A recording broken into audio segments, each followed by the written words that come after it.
saya Serlidiana Anurafita akan menjelaskan materi bagian pertama, yaitu tentang kalimat deklaratif. Apa itu kalimat deklaratif?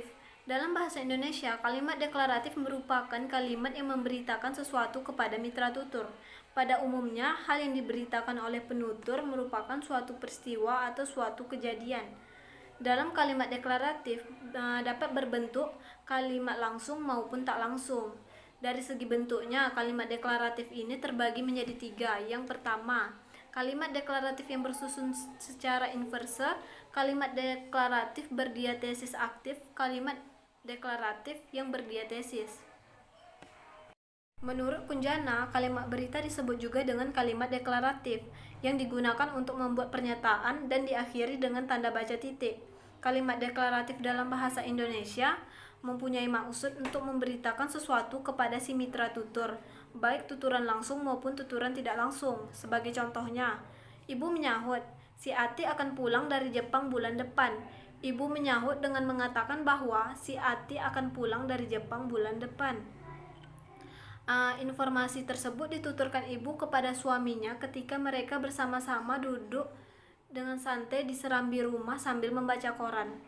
Kalimat deklaratif ini dapat berbentuk apa saja asalkan isinya sebuah pemberitahuan atau pernyataan. Dalam bentuk tulisan, kalimat deklaratif diakhiri dengan tanda baca titik, sedangkan dalam bentuk lisan kalimat deklaratif ini diakhiri dengan nada turun. Assalamualaikum warahmatullahi wabarakatuh. Kami dari kelompok 8 akan mempresentasikan hasil diskusi kami yang berjudul Bentuk dan Nilai Komunikatif Kalimat dalam Bahasa Indonesia. Tugas ini untuk memenuhi mata kuliah pragmatik dengan dosen pengampu Ibu Lucy Komalasari, SPD, MPD.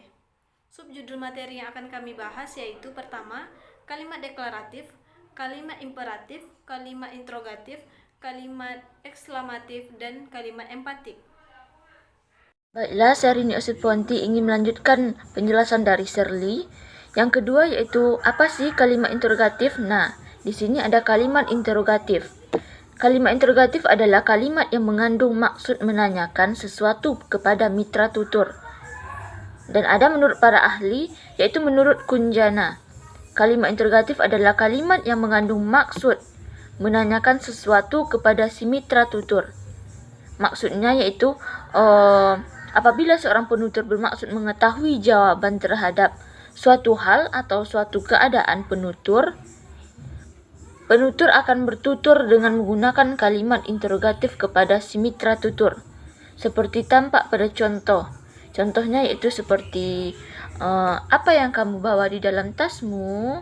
Nah, itu juga termasuk kalimat interrogatif. Contoh lainnya yaitu siapa yang akan pergi ke sana? Nah, selanjutnya itu, di mana kamu membeli jam itu? Kapan Kiki akan membeli baju? Nah, itu termasuk kalimat interrogatif.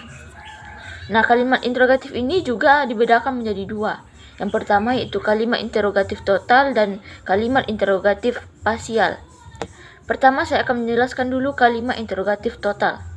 Kalimat interrogatif total yaitu untuk menanyakan keseluruhan informasi yang terdapat dalam pernyataan. Umumnya dalam kalimat interrogatif ini yaitu menanyakan kesetujuan atau ketidaksetujuan mitra tutur. Yang kedua yaitu kalimat interrogatif parsial. Yaitu kalimat interrogatif parsial ini yaitu untuk menanyakan sebagian informasi yang terkandung di dalam pernyataan. Nah, pasti kalian udah tahu kan kalimat interrogatif itu apa? Selanjutnya yaitu kalimat imperatif. Kalimat imperatif yaitu kalimat yang digunakan untuk memerintah atau meminta mitra tutur agar melakukan sesuatu sesuai dengan apa yang diperintahkan oleh penutur. Dan ada menurut para ahli nih. Menurut Kunjana, kalimat imperatif adalah sebuah kalimat yang mengandung maksud memerintah atau meminta agar mitra tutur melakukan suatu sebagaimana diinginkan oleh si mitra tutur.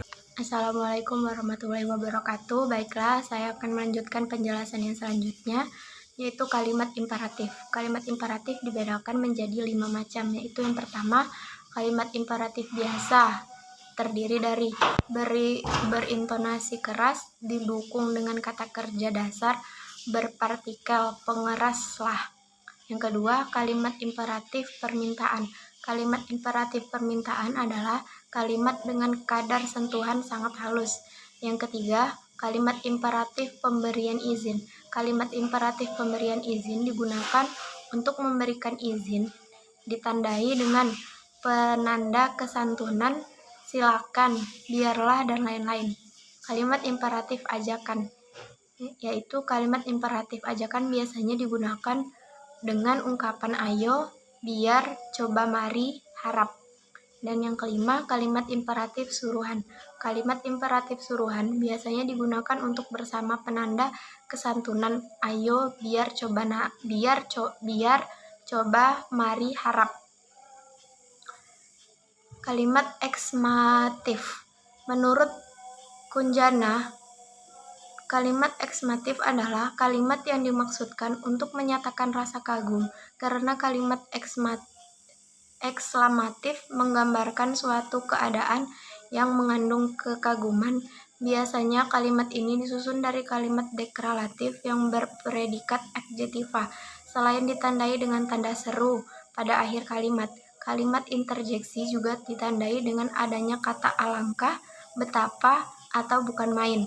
Ketentuan-ketentuan berikut dapat digunakan untuk membentuk tuturan eksmatif, yaitu yang pertama, susunan kalimat dibuat inversi. Yang kedua, partikelnya melekat pada predikat yang telah diletakkan di depan subjek. Yang ketiga, kata seru alangkah dan bukan main diletakkan di posisi terdepan. Contoh, alangkah kreatifnya anak-anak SD ini dalam mengikuti lomba cerdas cermat. Yang kelima, kalimat empatik.